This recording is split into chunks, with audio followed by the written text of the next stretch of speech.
자, 오늘 기적의 삶입니다.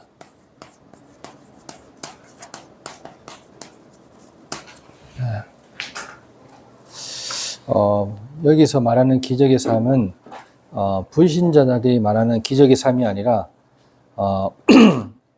정말로 하나님이 만나면 우리가 기적의 삶을 살아갈 수 있다는 뜻이죠. 예, 그래서 기적이라는 것은 많이 있겠지만은 뭐 죽다가 살아난 사람들도 뭐 기적이겠죠. 예, 번개 맞을 뻔했는데 안 맞으면 또 기적이겠죠.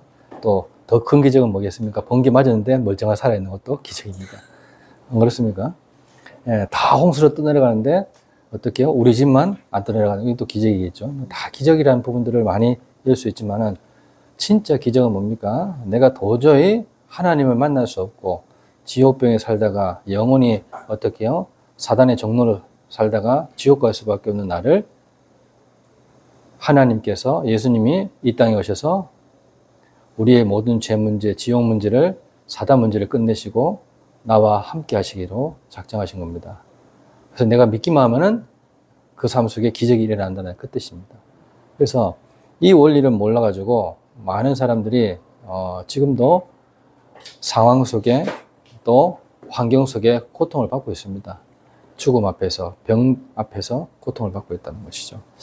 자, 그렇다면 어떻게 하면 불신자들에게 이 기적의 삶을 전달해 줄 수 있을까요? 그 이전에 우리가 이번에 청년 수련회를 갔다 왔잖아요.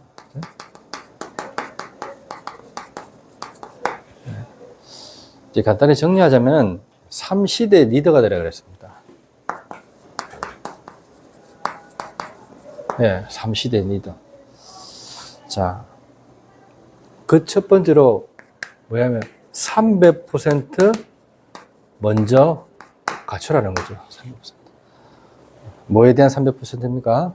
매일 기도. 예, 매일 기도를 통해서 300% 갖추라는 겁니다.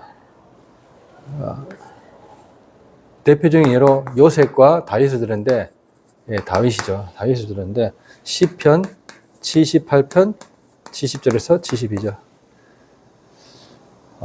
다윗은 목동으로 있으면서 이 매일 기도 300%를 가졌습니다. 시와 찬양과 말씀을 통해서 가졌죠. 그리고 사명 300% 가졌습니다. 자, 어떤 사명입니까? 사무엘상 16장 1절에서 13절. 사무엘이 와서 기름을 부었어요. 그 기름 부은 이유가 뭡니까? 네가 앞으로 왕이 될 것이다. 그 많은 여정 속에 왕이 될 것인데 그 왕의 그릇을 갖추라는 부분이 되죠. 자, 그러니까 당장 뭡니까? 미션을 주신 거죠, 하나님이. 300% 가진 겁니다.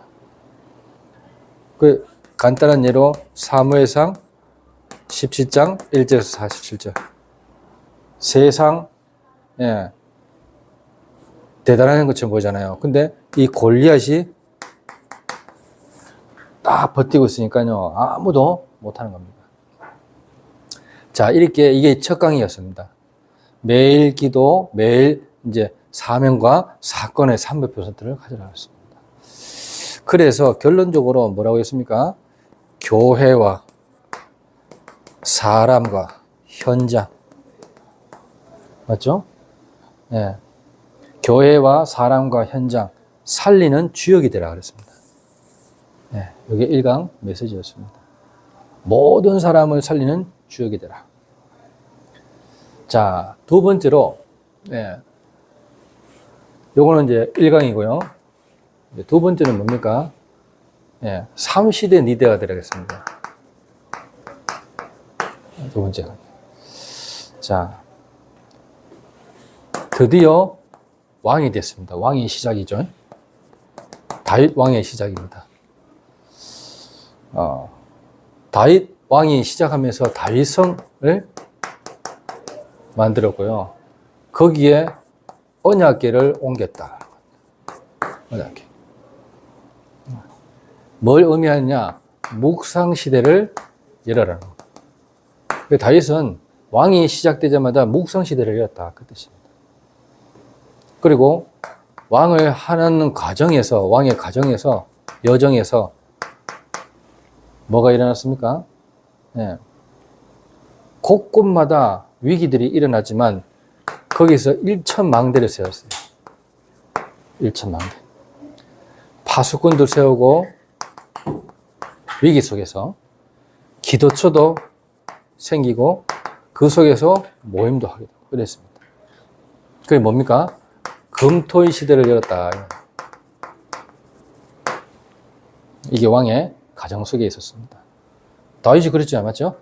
사울 왕을 통해서 어떻게 해요? 예, 많은 괴롭힘을 당했잖아요. 근데 결국 죽었습니다. 사울 왕은. 그때 했는 것이 뭡니까? 언약궤를 옮긴 상황이었죠. 그리고 왕이 되어서 어떻게 해요? 자식들 문제 때문에 많은 고통을 당했고 주변 나라 때문에 많은 고통을 당했어요. 그 옮겨 다니면서 파수꾼을 세우고 기도처 모임을 나가겠습니다. 금토의 시대. 자, 왕의 말년이죠. 자, 왕의 뭡니까? 마지막 때입니다. 마지막에는 뭐 했습니까? 성전 준비했죠. 네. 세 가지 뜰, 이방인의 뜰, 치유의 뜰, 아이들의 뜰.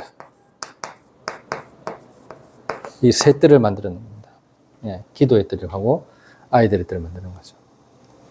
자, 이것이 바로 다윗이 삼시대를 누렸던 리더의 모습이었습니다.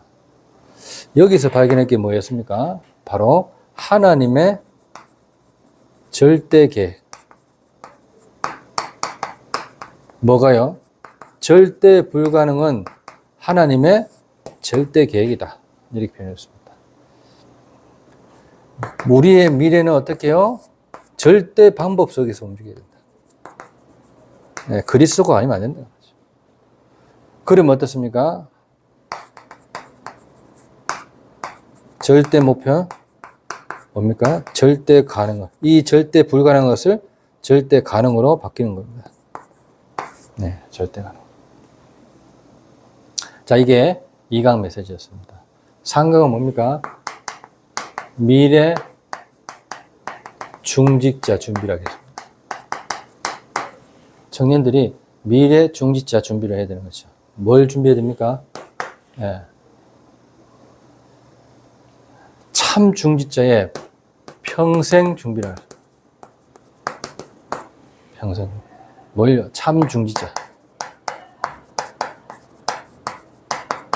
네, 참 중직자. 정말로 참 중직자가 뭡니까? 라고 했을 때 거기에 증인들을. 그래서 미션을 주는 겁니다. 자, 그리고 항상 준비하라고 했습니다. 항상 준비. 네, 뭘요? 참된 삶을 항상 준비하라고 했습니다. 참된 삶. 네. 진짜 참된 삶이 뭡니까? 곳곳마다 지기로 세운 겁니다. 곳곳마다. 그 말이 뭐예요? 일천망대 세우는 거죠. 사람 살릴 수 있는. 자, 그리고 뭡니까? 시간표 준비입니다. 시간표 준비. 그럼 시간마다 뭐예요? 이 만남의 축복이 있었던 겁니다. 누구의 만남? 사무엘과의 만남과 요나단의 만남이 있었던 것이죠. 네.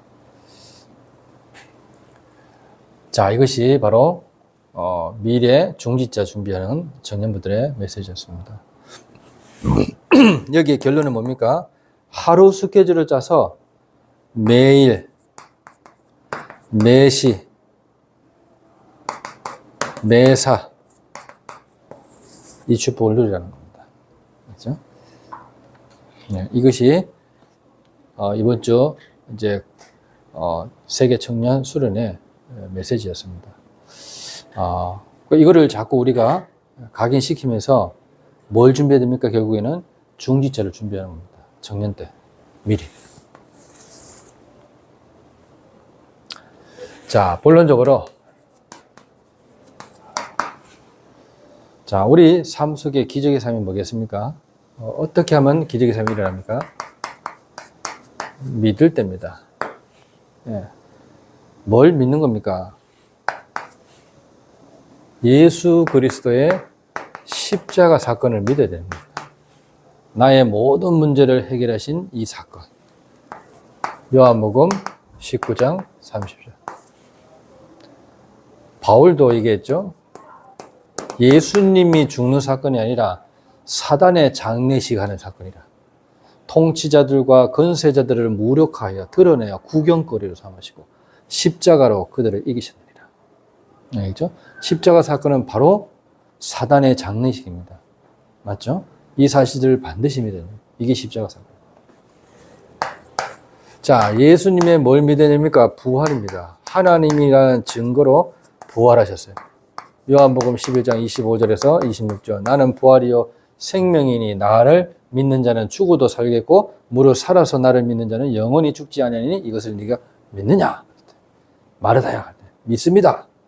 앞으로 그렇게 될 줄 믿습니다. 근데 그게 아니고 지금. 그렇죠? 오늘 메시지 때도 얘기하셨죠. 지금입니다. 지금 나와 함께 하신 하나님 믿습니까? 지금 나와 함께 하신 하나님이 지금 내 안에 계십니까? 이게 반드시. 이번 주에도 내가 복음 전하는데 임현수 씨가 이제 운동을 배우다 보니까 이제 뭐가 열립니까? 마음의 문이 열리는 거예요. 그러니까 탁자 이제 운동 끝나고 탁자하면서 복음을 다 전했어요. 잘 들어요. 다 듣는데 이제 내가 내 과거를 얘기하고 이제 이 사람도 이 사람 과거를 얘기하겠죠. 그러니까 교회는 다녀본 적 있어요. 그러니까 한다는 소리가 뭐냐면 정명석 압니까? 예, 제 생각에 4년을 다녔대. 4년. 와, 진짜로. 그럼 언제도 다녀? 고등학교 1학년 때부터 대학교 1학년 때 갔대요. 예. 근데 좀 안 이상했어요. 그러니까 여자들은 그런 거 느끼는데 남자들은 전혀 그런 거 못 느껴요. 심부름만. 그러니까 큰 대회 이제 있었는데 그게 대전에서 했는데 한 10만 명 모인다. 와, 나는 진짜 이해가 안 되는데 어떻게 그게 그러시면 신천지도 내가 이해 안 되지만 그런 설교에 10만 명 모인다는 자체가 벌써 근데 그 설교 들어봤거든요. 그 신천지 설교도 들어보고 정명서도 별거 없어요. 다 못 듣겠던데 어떻게 그거를 10만 명이 잡힌 거죠 완전히. 뭐에 잡혔는지 모르겠다 잡혔는 거예요. 근데 근데 그것도 억지로 빠져나왔대요. 못 빠져나오게 안 되는 거죠. 뭐 단계별로 다 했다 하는 거예요. 단계별로. 그러니까 진짜 누가 하나님입니까? 이 땅에 하나님이 너무 많은데 교주들이죠. 교주 하나님 많잖아요. 그 하나님이 부활할 수 있습니까? 예수님 외에는 부활하신 분이 없습니다. 맞죠? 그래서 하나님의 증거로 첫 열매로 부활하셨다고 그랬습니다. 이걸 믿으셔야 되는 겁니다. 예수님의 심판주로. 그 또 나갔는데 어떻게요? 얼마 안 있다가 또 뭐예요? 하나님의 교회로 갔다는 거예요. 저쪽이 어딥니까? 저 용계동 쪽에 있는 거. 참 고생이 많았었네요. 그게 내 소리가 어떻게요? 똑같은 소리로 들릴 수 있겠죠? 근데 이 사람이 좀 진지하게 고민하는가 봐요. 다르게 얘기하고 이런 얘기를 처음 들어봤는 거예요. 다르게 이제 얘기하니까. 그러니까 복음을 들을 사람이면 어떻게요? 하나님이 특히 하시는 겁니다. 제가 볼 때는 영접할 것 같아요. 이 사람. 내 성품을 보고 영접한다는 게 아니라 거의 다 다르게 그쪽으로 그런 단체에 들어가게 했는 것 같아요. 근데 나는 딱 처음부터 우리 교회에 오라고 제가 이 말씀 하는 거 아닙니다. 딱 얘기했어요. 지금 그 얘기 듣기 전에. 우리 교회에 오라고 이 말씀 드리는 게 아니고 내가 만난 예수님을 얘기하는 겁니다. 네. 내가 만난 하나님은 이런 분인데 한번 들어보시겠냐고 얘기했어요. 그렇죠? 사람은 하나님이 될 수 없습니다. 오늘도 얘기하셨죠? 맞잖아요. 진흙이 토기장한테 대들 수 없어요. 맞잖아요. 토기장이 누굽니까? 만드는 사람 아닙니까? 진흙은 말 그대로 지가 어떻게 만들면 가만히 있어야 되는 거예요. 나를 왜 이따로 만들어줬어요? 우리는 극하잖아요. 나를 왜 이 가정에 태어나게 하셨어요? 제가 그랬거든요. 맞잖아요. 우리 아버지, 우리 어머니 늘 편해. 이 가정 왜 날 태어나게 하셨어요? 왜 못 볼 걸 보게 만들고, 예? 왜 이상한 가정에 가정을 태어나서, 이웃 사람들한테 어떻게요? 쪽팔리게 만드냐, 이 말이겠죠. 맨날 술 먹고 오면 어떻게 그 술 먹은 아버지를 데려와야 되고. 그렇다니까요. 얼마나 부끄럽겠습니까? 어느 날 딱 보면 어떻게요? 중앙분리대 알죠? 중앙분리대 누워 있는 거예요. 와, 도저히 못 가겠대. 고등학교 때. 와, 도저히 못 가겠대. 중앙분리대에 누워 있는 거야. 술 먹고. 야, 참. 그걸 데려와야 되고, 내 동생하고 같이. 요, 와이 누워있노? 한마디로 요 개같이 하고. 속으로. 그렇다니까요. 그런 아버지가요, 암이 걸려가서 죽기 직전에 예수님을 믿게 됐는데, 그죠? 복음을 풍성하게 듣고 가야 되는데, 못 듣고 가는 그게 너무 난 아쉬운 거예요. 그게 복음이 내가 들어왔기 때문에 그런 것이지, 와, 참, 이 복음도 안 주려고 되겠다. 복음이 안 들어갔으면 내가 복음을 어떻게 주겠습니까? 그렇잖아요. 심판주. 그러면, 요한복음 5장 24절, 사망에서 생명으로 옮겼다고 했습니다. 심판에 이르지 아니하나니 사망에서 생명으로 옮겼다고 했습니다. 우리는 한 번 죽는 것은 사람한테 정하신 것이요, 그 뒤에는 심판이 있으리니 했습니다. 근데 28절에 뭐라고 했습니까? 그리스도께서, 죄 없으신 그리스도께서 죄 있는 우리를 어떻게요? 구하시려고 죄 문제를 담당하셨는 거예요. 그래서 우리가 받은 심판을 십자가에서 대신 받은 겁니다. 이야. 그래서 난 이게 믿어진 거예요. 그래서 믿는 자들 가운데 두 번째, 자기를 바라던 자들 가운데 두 번째 나타나십니다. 이 말을 하신 겁니다. 그럼 심판을 대신 받았다. 끝난 거예요. 우리 심판받을 게 없어요. 영접하는 자, 곧 그 이름을 믿는 자들에게는 하나님의 자녀가 되는 권세를 주세요. 심판받을 이유가 전혀 없습니다. 아셨죠? 이 축복을 받는. 그래서 이게 정말로 하나님의 말씀으로 믿어지냐 하는 겁니다. 하나님의 말씀. 알겠죠? 이 하나님의 말씀을 믿어질 때 어떻게 해요? 역사는 일어납니다. 요한복음 1장 1절. 태초에 말씀이 계시니라. 이 말씀은 하나님과 함께 하셨고, 이 말씀은 곧 하나님이시라 하겠습니다. 이 말씀이 육신이 되어 우리 가운데 거하시며 그의 영광, 독생자의 영광이, 하나님의 독생자의 영광이요, 은혜와 진리가 충만하다. 자, 이 말씀이 정말로 믿으면 못할 것이 없다. 맞죠? 못할 것이 없다고 했습니다. 마태복음 17장 20절. 여러분 삶 속에 진짜로 믿으면 못할 것이 없는 겁니다. 여러분들 삶 속에 정말로 믿으면 예수님과 같은 일을 할 것이고 예수님보다 더 큰 일을 하게 된다고 했습니다. 예수님 직접 말씀하셨죠. 더 큰 일. 네. 자, 그런데 우리는 뭐 합니까? 자꾸 비판해서 어떻게 남 정죄하기 바빠요. 정죄하지 말라는 겁니다. 자꾸 남을 판단해서 어떻게요? 같은 일을 하고 있어요. 이렇게 우리가 어리석습니다. 마태복음 7장 1절에서 3절, 로마서 2장 1절, 이렇게 그러면서 어떻게 해요? 예. 자꾸 우리는 어떻게 해요? 모든 사람을 섬기려 하지 않고 섬김 받으려 합니다. 정말로 어떤 이 되고자 하느냐? 모든 사람의 종이 되어라. 종이 되어라. 마태복음 20장 27절, 마가복음 10장 44절. 자, 이렇게 믿을 때 일어나는 일들입니다. 이때 기적의 삶이 일어난다 그랬죠. 또 무슨 기적의 삶이 일어납니까? 주인 될 때입니다. 정말로 주인 될 때 더 큰 기적의 삶이 일어나는 것이죠. 맞잖아요. 이것을 보고 나중에 얘기하시겠지만 신분을 얘기해요. 신분만 바뀌면 됩니까? 권세도 있습니다. 그 신분에 대한 권세죠. 자, 주인 될 때 어떤 일이냐니까? 영접할 때, 소유권이 이전됩니다. 소유권이죠. 정말로 에베소서 1장 13절 완전히 성령으로 도장 찍었다 그랬습니다. 로마서 8장 38절에서 39절 그 어떤 것도 그 누구도 그리스도 예수 안에 있는 하나님의 사랑에서 끊을 수 없다고 했습니다. 그 어떤 것, 그 누구도, 그 어떤 것도, 그 누구도 그리스도 예수 안에 있는 하나님의 사랑에서 끊을 수 없다. 정말로 주인 될 때. 맞죠? 자, 이런 축복이 실제적으로 내 살아가는 삶 속에서 일어나야 되겠죠. 마지막 세 번째로 어떤 삶이 기적의 삶입니까? 전도자의 삶을 살 때 기적의 삶이 일어나는 겁니다.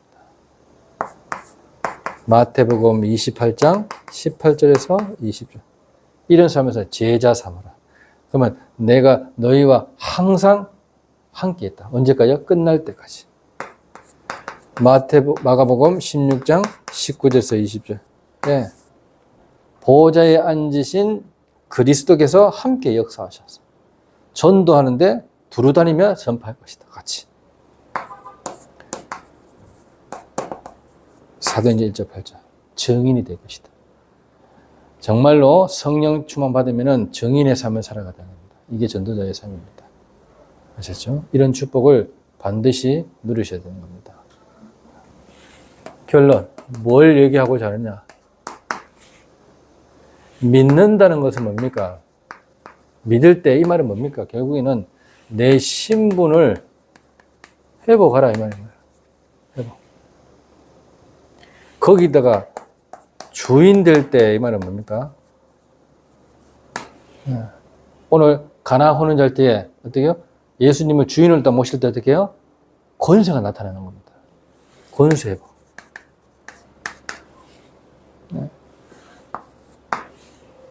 그리고 뭡니까? 정말로 많은 사람을 살리는 삶을 살 때, 전도자의 삶을 살 때 어떻게 해요? 보호자의 배경이 여러분의 배경이 되는 것입니다. 네, 이게 세절기의 축복입니다. 아셨죠? 신분 회복, 유월절, 권세 회복, 오순절, 배경 회복, 수장절. 아셨죠? 이런 축복들을 실제적으로 우리가 누려야 되겠습니다. 현장에서 이 축복 누리시고 승리하시기를 예수 그리스도 이름으로 축원합니다. 기도하겠습니다. 하나님 은혜 감사합니다. 우리에게 정말로 예수 그리스도를 믿을 때 그 십자가와 부활과 또한 심판주로 오실 그 예수님을 믿을 때 기적의 삶이 일어난 줄 믿습니다. 특별히 우리 삶 속에 모든 인생의 주인으로 모셔사오니 하나님 정말로 기적의 삶이 삶 속에 일어나게 하옵시며 특별히 더 전도자의 삶을 살아갈 때 우리의 삶 속에 전도와 선교의 역사가 일어날 줄 믿습니다. 오늘 청년들에게 성령의 충만함을 주셔서 하나님의 마음을 시원케 하는 그 축복이 한 주간 동안 일어나게 하옵소서. 예수 그리스도 이름으로 감사하며 기도드리옵나이다. 아멘.